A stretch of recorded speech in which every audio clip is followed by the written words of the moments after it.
Local Edge, powered by Ad Canada Media. Hi, everybody, and welcome to Local Edge, your show for better understanding and connecting with small communities in Canada. Here, we explore the value of these markets to advertisers, agencies, communities, and more. And we bring you the latest news, insights, and trends from the world of local advertising and marketing. I am very pleased to be your host. My name is Shauna Randolph. And on today's show, we're going to chat with agency professionals to find out what is the right balance between online and traditional media in campaigns that target rural audiences. It's really at the core of why the Local Edge was created in the first place. We really want you to understand that, particularly in rural markets, inherent challenges exist that make it risky to apply those advertising strategies that are used in large metropolitan markets to those in rural areas. So, whether you are an advertiser, agency, community member, or just interested in the world of local advertising, sit back, join us here for Local Edge, a closer look at the power of small communities in Canada. The average annual expenditure in household appliances in Quebec amounted to $617 annually, making it the leading province. Alberta was second, close by at $592, while Nova Scotians ranked last at $412 spent. For more data like this and a better understanding of connecting with local markets, please visit adcanadamedia.ca.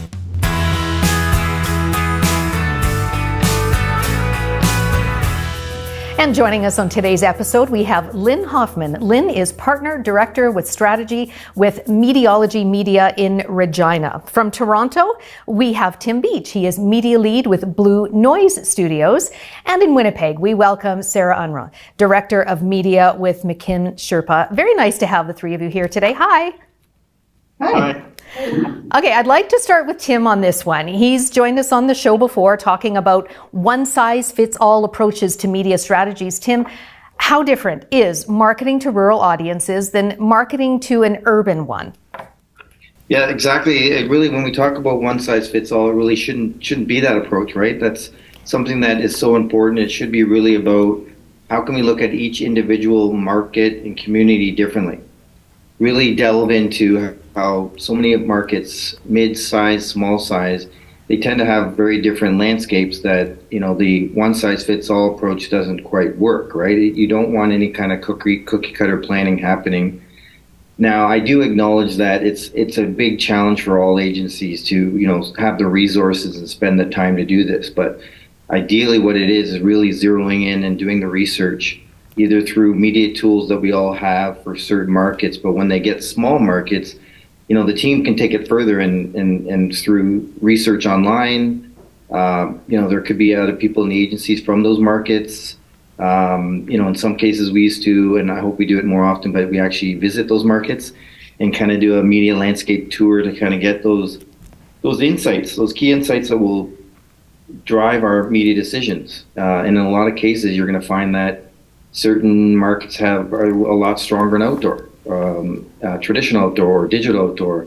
Some may, have challenges where, it could be a border city and, like Windsor, and the radio is weaker and you want to, lean on their really strong news and newspaper and so on. So I'm going a little further right now, but basically we're saying that it should be individual markets and look at the landscapes. And that goes along with suppliers too. It's not about one big RFP for everyone. Let's look at every market. Yeah, we're going to talk about the strategies a little more. That's a good little tease for us. Thank you, Tim. I want to get Sarah and Lynn's perspectives on this as well, this kind of myth many people consider with the one-size-fits-all approaches. Starting with you, Sarah, your thoughts. For sure. I'll just echo kind of what Tim said. Boots on the ground sometimes can be super important. Some of the challenges we have in rural markets is there's not the same level of research. Radio stations aren't necessarily, rated and stuff like that. So there is a little bit of gap of information. So when you can actually get people from those markets to say, yeah, this is the radio station that everybody listens to. This is the newspaper that everyone is still grabbing, every week when it comes out. That sort of stuff is invaluable for us when there is that gap in the research. Okay, so we have a perspective from Toronto, we have from Winnipeg, and of course Sarah on the show in the past as well. Thank you for coming back again, Sarah. Lynn, your perspective now from Regina. Yeah, I think that both of what Tim and Sarah had to say is absolutely perfect. One of the things that we spend a lot of time doing is making sure that we have great relationships with our media partners across the country. And that's one of the critical pieces for us because we've built this trust with them. So they bring a lot of learnings to us, and we really rely on that quite heavily in terms of small markets. There's not a lot of data, as Sarah has said. Our research tools don't get into those teeny tiny markets, and that's a disadvantage, especially when you're planning specifically in those little tiny areas that have little population, no radio stations, no outdoor. So we have to take a step back and see what that market looks like. Additionally, the people that live in those markets are different. They consume media a lot differently than the urban markets do. They don't have as much to rely on, and so they put a heavy trust in some of their local media. And that's really important to make sure that we rely on that and use that information. So when we're looking at some of these small communities and they're involved in that local media, it really makes a difference to the actual user. So when they're involved in it, they pay more attention to it, and that's a critical piece in media planning. So aside from that, that trust with local media, what other factors determine how someone effectively balances, let's say, media choices to deliver their messaging? Sticking with you for a sec there, Lynn. Yeah, there's a lot of choices out there. The diversity of media landscape has changed considerably over the years. We all know that. And time spent is just more and more diversified. So really understanding what that demographic looks like, who those people are that we're trying to target in that particular market, and understanding what their media habits look like. And like you said, with that diversity, there is so many different choices, and just trying to understand how people are spending their time and what they have access to in small markets. It's not just necessarily the small community, taking a border town, like Tim said, of Lloydminster between Saskatchewan and Alberta. That's kind of a unique area, but not only do they not have necessarily access, it's the people that live outside of that. So the farming communities, what kind of accesses do they have? Do they have high-speed internet? Do they have those things? And that's a critical piece, especially, I'll speak for Sarah when she's planning agricultural media and trying to target farmers that might not have that access, and they don't live in an actual community where there could be a higher speed access. So what does their landscape look like and what do their media habits look like is really something that we need to pay attention to. Okay, Sarah's really nodding on this. Go ahead, Sarah. What do you want to add? Yeah, no, thank you, Lynn. That's you hit the nail on the head with that. And sometimes it becomes that challenge of needing to be creative and making your own media. Billboards are not everywhere, especially once you start leaving the big cities. So do we need to put something there? And that's where the relationships with the different media companies become really integral as well. You know, how willing are they to think outside the box, put something up where something hasn't been before to kind of supplement, again, those tried and true methods that are already in the market, because it's reach and frequency really that you're wanting to really get in there. So what else can we add into the market for them? And Tim? Yeah, and just to top up on that, that's a great point there. Really, sometimes you're looking further into kind of like lifestyle and culture, because there's certain communities you'll find that they do more with community centers, or they tend to be more foodies than others, anything like to that nature. And then just as an example for what Sarah is saying too, in some cases, I have an example where there was a couple of rural markets where they didn't have, back in the day when NewEd was still around, they didn't have locations in those restaurants. And to your point, as a good partner, we kind of pushed them and worked together on finding ways for them to actually agree to actually start a new network in those rural markets that didn't have it before.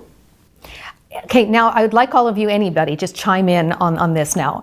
You do a lot of consulting, you have your clients. How well do your client expectations usually match with your recommendations? I think it's, there's a lot, particularly on our client list, there's a lot of clients that need some understanding. I think in many cases, because media budgets have become so much tighter than they ever have been in the past, we are finding that the go-to is social media or digital media because we have a small budget. And that's not necessarily the right answer. So making sure the clients understand what is available in that area, or oftentimes there could be the set it and forget it kind of methodology. And we really need to educate clients in understanding better what ways we can really engage with our clients. And it doesn't just take digital or social media to make that engagement happen. And I think that that's one of the things that there is a big gap in terms of education. A lot of them do understand it, that have been doing this work for a long, long time. We have long-standing clients that are very educated, completely understand what we're doing and why we do it, and trust our recommendations. And it's not that we don't have a lot of trust, it's just a misunderstanding. And media is complicated, it's changing all the time. And so we need to make sure that our clients are educated in doing that. So when we do our planning and strategy, we provide that education to them to help them understand why we've made the choices that we have. Sarah, Tim, who first? I can go. Go ahead, Sarah. Go ahead. I was just going to add too that even sometimes, when we make the recommendation to make sure that the creative, maybe it is a provincial wide campaign, but if we're running in certain markets, making sure that the creative is really tailored to that market. So those ads are really speaking to those individual people, because they might not have the benefit of, the other medias that we would have in some of those urban markets. So making sure that we're putting it in the right place with the message that's going to resonate with those groups really strongly as well. Tim. And I was just really echoing, I want to echo what Lynn was saying, but I think that we've, in a good way, exceeded expectations. A lot of times clients actually are expecting that it's going to be pretty similar media across the board. And in a lot of cases, in media, we need to be an early part of the strategy so they can understand that they may need more production dollars, because, we have ideas with certain markets that need different mediums and different production, right? So I would say that in a good way that we've been helping them exceed expectations, and to Lynn's point, educating them on, the opportunity to really connect with rural in different ways. Okay, now for setting up campaigns, I know there's a lot of strategy that goes into this. Just how do you usually go about understanding rural markets that are important to a campaign? How much do you dive into that? I'm going to go to Sarah first on this one. Sure. So that's where, again, the research, if we're able to get it, is really integral. So figuring out, what makes this town, what makes that area unique, who are the people, what are they doing? And that's where I know we touched on this already, but kind of getting to really know those communities, either from different media reps or people living in the city, from the clients. They really know those people, and they're going to know what's going to resonate, what's going to work really well for them. And making sure that we're really understanding the individual communities, because they can vary greatly depending on, what kind of industries a lot of the people are working in, what kind of access they have to the different things. Do any of you have examples of a campaign where you did that kind of research specifically and what you did with it? I have that kind of wild one that I think I talked about last podcast though, but I mean, basically it was, and kudos to my team at the time. They were doing a lot of Googling. So in some cases that sounds funny, but it's true too. Like you can find all kinds of insights that happen through just on your planning team researching. The quick example, I'll try and make it quick, but the example is that in London, Ontario, it's well known that there's a major intersection that has a train going through it, right? It's a train stop, where the insight was that clearly all local people know about it. They can't stand when they get stopped in it. And there's 2 giant billboards from Pattison that are right on top of it. So quickly there became an idea where we used those boards, and on top of it, the board was driving people to go to a new frequency on a radio station that we created just temporarily for them to be able to be entertained a certain way when they wait the average, I think it was something like 4.5 minutes maybe. But that's an insight, right, that a team member of mine found, and that's one example. That's brilliant. Yeah, I remember you talking about that before. Lynn, Sarah, anything similar?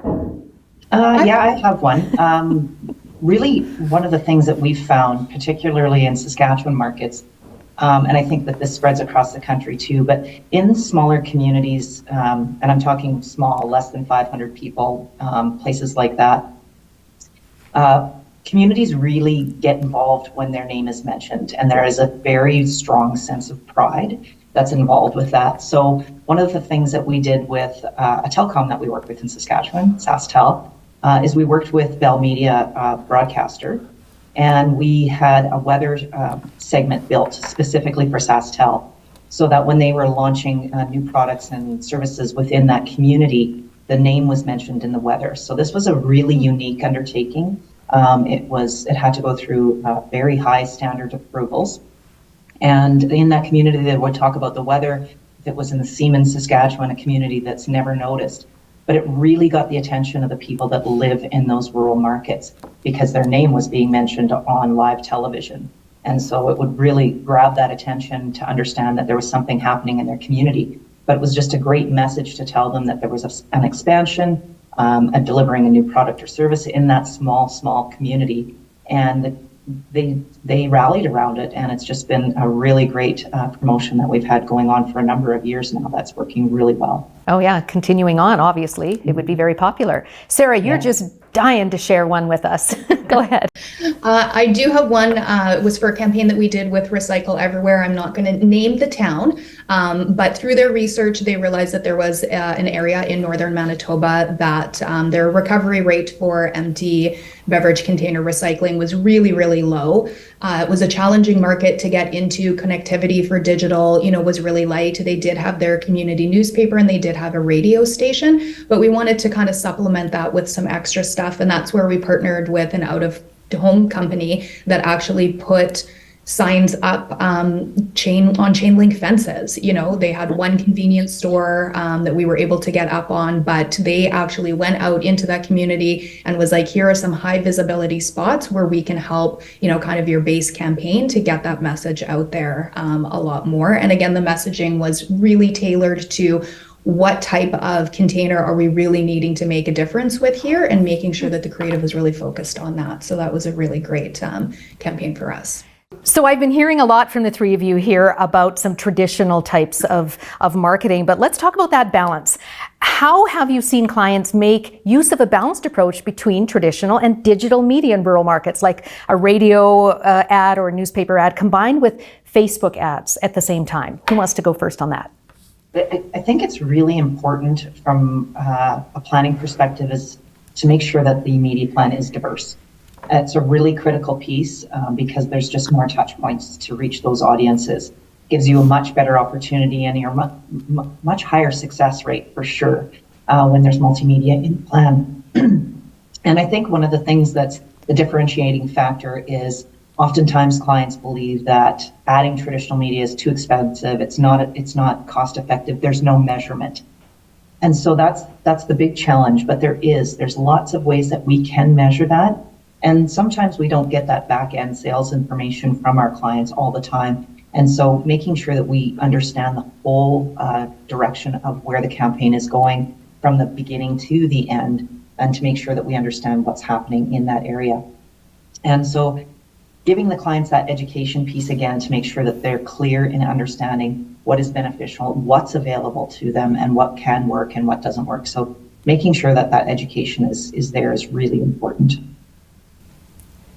Okay, Tim or Sarah? Yeah, I think I agree with that, and also something to add that you can do is you can do testing, market testing, and in some cases, you can really show the client the effectiveness of adding the multiple mediums to a plan. So you can take two smaller rural markets and then do a test where, in one case, you may be just doing digital, and you may be just doing social, and then in the other market, you add local mediums, local visibility. And then do some testing to see if there was any kind of lifts in effectiveness. So that's another thing that you can do to include for the clients. Sarah? And I love the idea of a layered approach as well. Creative fatigue is something that on digital tends to kick in a little quicker because we are bombarded with so much. So serving the same creative to the same people in the same platforms over and over again, at a certain point, people start tuning out.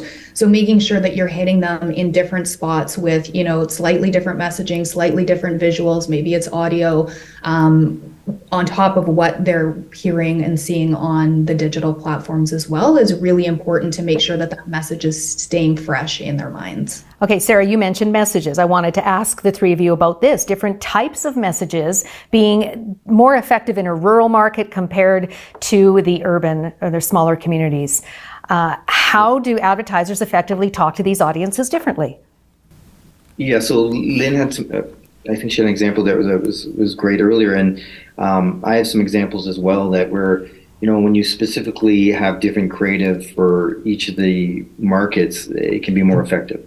Again, it's a challenge, of course. Like budget and other things that has to be done from a perspective, but really, sometimes it's even calling out the city. I also have examples from a telco, a bigger telco, where we've done work where, done research prior to be able to say that just by saying, "Hey, Barry," right? Or, just localizing the Leamington message and so on, that it can be more effective. So that's one, definitely something that can be considered if it's feasible. Anybody else? I think the other thing too is that call to action. What are you telling the customer? What are you selling? Is it just awareness? What is that message? And doing it in a quicker time frame. Because of the diversity of media and the change in the landscape, people's attention spans are a lot shorter than they used to be. So making sure that they understand what that message is really important. But I do agree that when we're talking to rural communities, is if we're making either a call to action about that community or calling out something that's unique in that community. If you're talking about Davidson, Saskatchewan, where they have a huge teacup or a kettle, bringing those kinds of call outs in shows that you understand, you the advertiser, shows that you understand their market and what they're about. If you're talking about Vegreville, Alberta, with their big Pasanka Easter egg, things like that, calling those things out to audiences really makes a difference, especially in rural, because it proves that you know the audience. Those are great examples, and also it shows how the media team can be more strategically involved early on in the stage to help the creative teams, right? Because we're already doing all the research on like what are the insights local for all these different communities.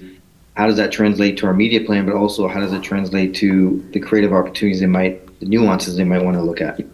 Yeah, that's right. Creative and media really need to work hand in hand to make sure that they're delivering the message.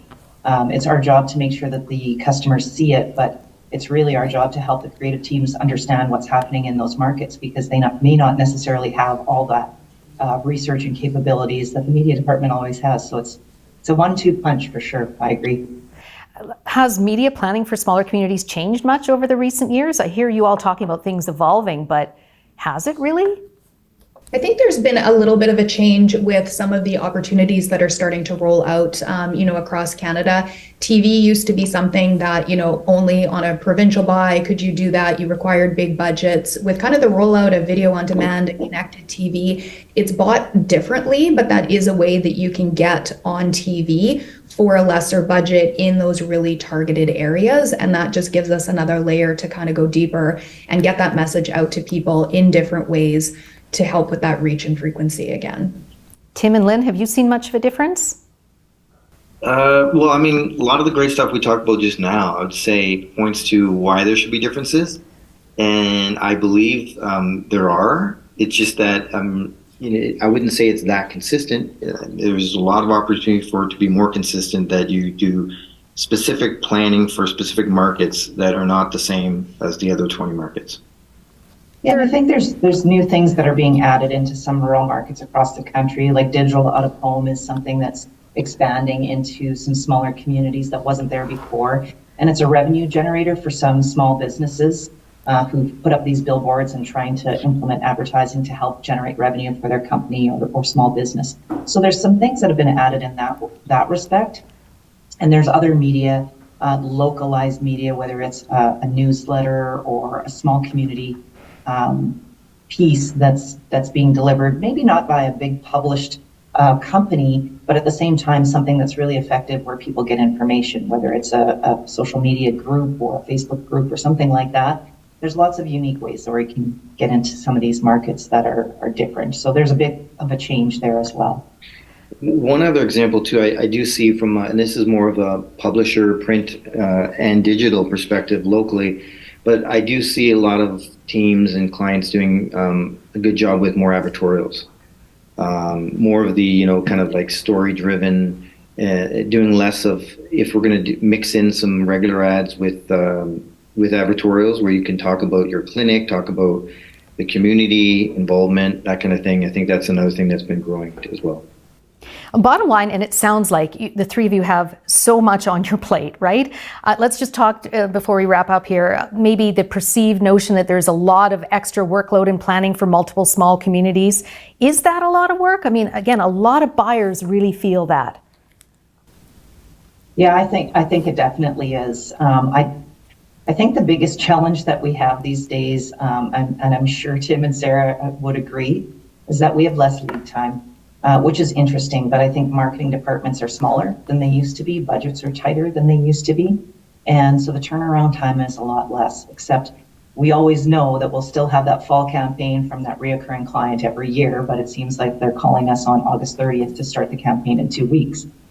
The challenge with that is that we're not getting enough time to spend in these markets. Even though we do a lot of research consistently, everyone's messaging is different. So it's really important that we have the time to dive into that market to find what the unique opportunities are, because we don't want to paint the same brush with every client that we and do the same thing. That's not what it's about. We want to make sure that it's unique and effective for every single client. So I think that's the challenge in having the time to do that and allowing us to dive into those markets, find out what the unique opportunities are, and make a difference. And when we have that time, we find that we're way more successful than we are if we don't. It's not that we can't get it done. It's just that the more time we have, it's much more effective. Also, it goes back to what you were saying about the education of the clients. Clients, especially when you can break through and do a really good job with 20 markets and showing the nuances, and the client gets all excited, then it's about, okay, for next year, this is the kind of thing we want to continue to do for you, but you really do need to get that list of 20 markets 2 months earlier than, and a lot of them go to bat and find ways to be able to get that list of markets earlier, knowing that it can be that much, that much better of a result. Well, I think going back to even just that cookie cutter comment, we don't want to be cookie cutter for our clients, and each community can be different too. Just because, this worked really great in Flin Flon, Manitoba, does not mean that it's going to work as well, in Steinbach, or that the opportunities are kind of same, that the community is the same. So it really is that individual market research that's needed to happen, because we can't paint all rural communities with the same brush as well. Before we wrap it up, I just want to do a kind of like lightning round bit around the screen here. Just last thoughts here, finding that balance, traditional, online. What is the bottom line you want your potential new clients or current clients to take away? I'll start with you, Sarah. Basically, get yourself connected with someone that can provide you with some really great research. Agencies are always a great option for that. But if you can't work with an agency, get in touch with some trusted reps who can provide you with that backup information as a head start into what you're going to want to look at. But again, boots on the ground, just diving into those communities as best you can. Okay, Lynn, you're next.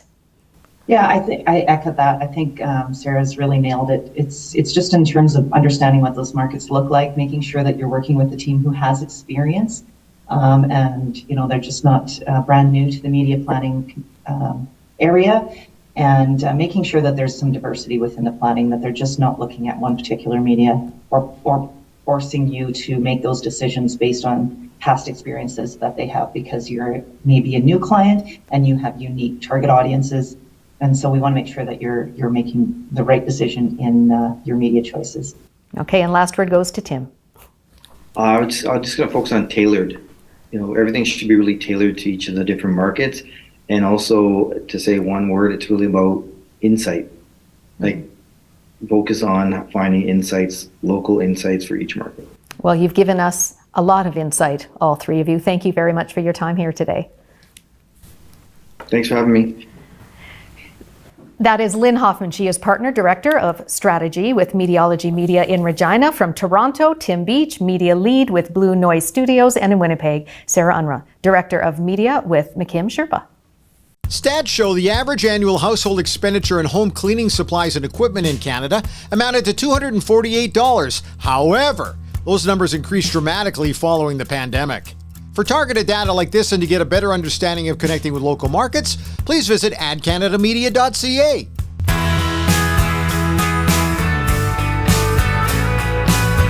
Another show complete. Thank you everyone so much for spending time with us here on The Local Edge. I'm your host, Shona Randolph, and for additional information and extended interviews, please be sure to subscribe to the Local Edge podcast on any of the major platforms like Spotify, Apple, Google, whatever works for you. Also, don't forget to check out our website. It is adcanadamedia.ca. Thank you for joining us. See you next time on Local Edge.